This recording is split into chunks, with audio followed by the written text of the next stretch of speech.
एक चरवाहा का राजा बनना उसको हम पाएंगे पहला सैमुएल 16 का 1 से 13 में।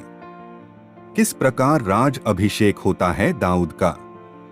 दाऊद यिशै का सबसे छोटा पुत्र था।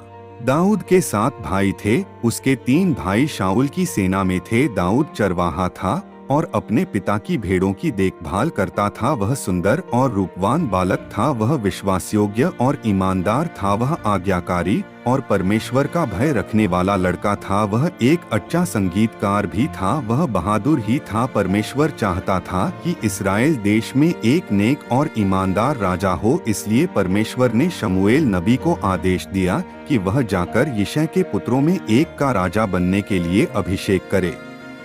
परमेश्वर ने शमूएल नबी से कहा, तेल लेकर यिशै के घर में जा, मैं वहां तुझे बता दूंगा कि किसका अभिषेक करना है।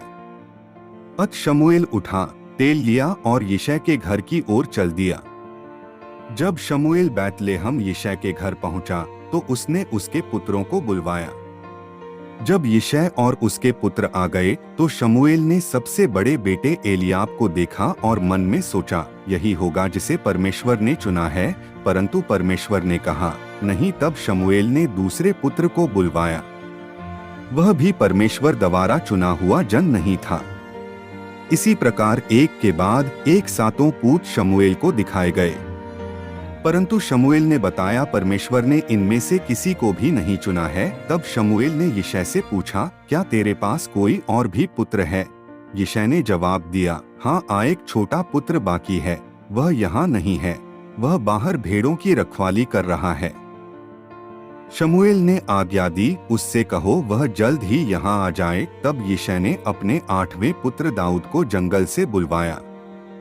जैसे ही दाऊद वहाँ पहुँचा, परमेश्वर ने शमूएल से कहा, उठ, उसका अभिषेक कर, यही है वह। इस प्रकार शमूएल ने राजा बनने के लिए दाऊद का अभिषेक कर दिया। वह इस्राएल का दूसरा राजा घोषित हुआ। मनुष्य ऊपरी बातों को देखता है, लेकिन परमेश्वर मन को देखता है।